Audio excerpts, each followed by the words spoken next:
de Betty Baxter. Écoutez bien. Le 24 août 1951, à 3 heures de l'après-midi, à Fairmont, aux États-Unis, eut lieu l'un des plus grands miracles de guérison des temps modernes. Betty Baxter était impotente depuis sa naissance. La déviation de sa colonne vertébrale était telle que la plupart des vertèbres étaient déplacées et s'entrechoquaient. Naturellement, un tel état entraîna la ruine de son système nerveux et s'accompagna d'autres troubles douloureux. Les fréquentes injections de morphine, faites dans le but de rendre les douleurs supportables, provoquèrent des troubles sérieux du cœur.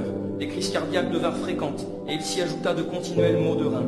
Ces troubles généralisés obligèrent le médecin à supprimer les drogues et il déclara à la mère « Voyez-vous, Madame Baxter, les injections deviennent inutiles. Elles n'apportent aucun soulagement à un corps qui s'y est habitué. » Alors s'ensuivirent des années de torture avec leurs nuits sombres et leurs journées de lente agonie.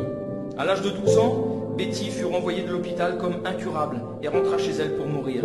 Le verdict du docteur sonna comme un glas aux oreilles du père effondré. « Monsieur Baxter, nous ne pourrons jamais débrouiller ce tas d'os dans le corps de Betty. Ramenez-la à la maison et qu'elle soit aussi heureuse que possible au milieu des siens. » De retour à la maison, après mon séjour à l'hôpital, déclarait Betty plus tard en témoignant, mon état de santé alla en s'empirant. Les souffrances du passé n'étaient rien en comparaison de celles que j'endurais après mon retour à la maison. Les douleurs agirent alors sur ma vue et me rendaient aveugle pendant des semaines, sourde pendant des semaines, puis brusquement incapable de parler. Ma langue enflait subitement et se paralysait. Je me sentais comme saisi par une puissance mauvaise qui cherchait à me faire mourir. Des grosseurs comme la moitié d'un œuf d'oie se formaient d'une extrémité à l'autre de la colonne vertébrale. À l'âge de 15 ans, son pauvre corps était tellement déformé que lorsque son père essayait de la tenir quelques instants debout, elle n'était pas plus haute que son petit frère de 4 ans. Ses bras étaient paralysés des épaules aux poignets, sa tête penchait en avant et son menton touchait sa poitrine. Elle était obligée d'aspirer l'eau à l'aide d'un petit tube car il lui était impossible de lever la tête. Un jour, et quel triste jour quand tout espoir semblait évanoui, le papa de Betty s'assit au bord de son lit et soulevant dans ses mains le frêle corps paralysé, de grosses larmes coulant sur ses joues, il dit à sa pauvre petite « Ma chérie, j'ai tout donné, j'ai tout dépensé, et même plus que ce que je n'avais afin de te voir guérie. Betty, ton papa est allé aussi loin qu'il a pu. Il n'y a plus d'espoir. » Puis il ajouta « Je ne crois pas que Jésus te laisse souffrir plus longtemps. Il te prendra avec lui dans l'endroit qui s'appelle le ciel. Quand tu y seras, veille pour voir tous ceux qui y arrivent. Un jour, Betty, tu verras arriver par la porte ton papa aussi. Ce ne sera pas long. Le docteur dit que tu partiras bientôt. » Cependant, à l'arrière-plan de ce sombre tableau brillaient 3 lumières. L'une, c'était la foi vivante de Madame Baxter, animée d'une confiance inébranlable dans la puissance toujours la même de Jésus-Christ. Elle priait souvent avec Betty, lui répétant que Dieu était capable de guérir son corps. La seconde étoile dans ce ciel obscur d'une telle épreuve était la conversion de Betty. À l'âge de 9 ans, sous le ministère béni du pasteur de sa mère, Betty donna son cœur à Jésus et fut glorieusement sauvée. Dans sa joie enfantine, elle déclara au pasteur qu'un jour, elle deviendrait chrétienne évangéliste. Plaçant gentiment sa main sur la tête de l'enfant, l'homme de Dieu demanda pour elle la bénédiction du Seigneur. Plus tard, il dit aux parents, ne permettez jamais que cet enfant abandonne ce qu'elle croit être un appel de Dieu. Je n'ai jamais vu un enfant de son âge atteindre un tel degré spirituel. La troisième lumière, semblable à un rayon de soleil, était la présence sensible et la voix audible de Jésus dans la chambre où couchait Betty. Parfois, se trouvant seule, la fillette entendait des pas légers près de son lit. Pour commencer, elle s'était demandé si sa maman n'était pas discrètement entrée sans qu'elle s'en soit aperçue. Puis elle entendit une voix douce qui n'était ni celle de son père, ni celle de sa mère, et encore moins celle du docteur. C'était Jésus qui lui parlait et l'appelait doucement. « Betty, Betty, Betty. » Au troisième appel de son nom, l'enfant répondit « Oui Seigneur, reste ici et parle avec moi un peu, je suis si seule. » Betty dit que le Seigneur restait et parlait avec elle. Parmi les paroles que le Seigneur lui avait dites, une en particulier fut gravée dans son esprit. « Betty, je t'aime.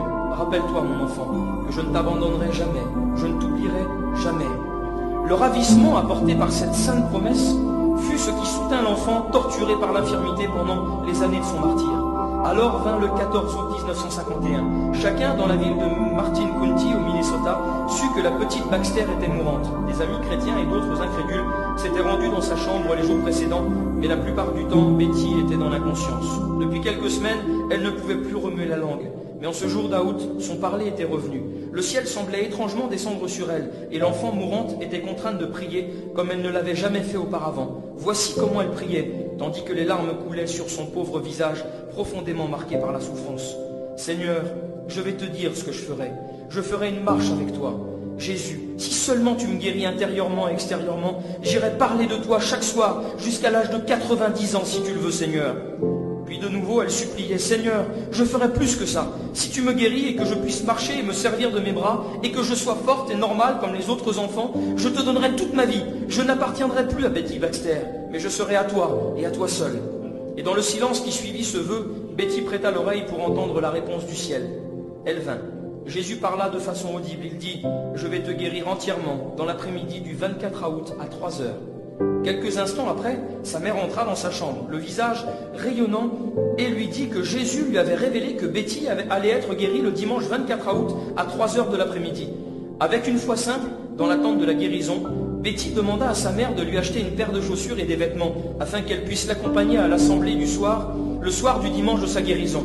Depuis sa plus tendre enfance, pourtant, Betty n'avait porté ni chaussures, ni vêtements, à l'exception de son pyjama. Ce même après-midi, Madame Baxter lui acheta une vraie paire de chaussures, de cuir et une jolie robe. Enfin, ce fut le dimanche 24 août. Madame Baxter avait invité quelques amis intimes, leur donnant rendez-vous vers 14h30, afin d'attendre ensemble l'heure fixée par le Seigneur. Le pasteur avait également été invité, mais éloigné par un voyage d'affaires à Chicago, il n'avait pu être présent. Les invités commencèrent à arriver vers 14h, donc une demi-heure avant l'heure fixée par Madame Baxter. Ils sentaient tous que quelque chose allait se passer, allait se produire cet après-midi-là. À 14h45, Madame Baxter transporta l'enfant impotente et déformé du lit dans un grand fauteuil et cala son frêle corps avec des oreillers.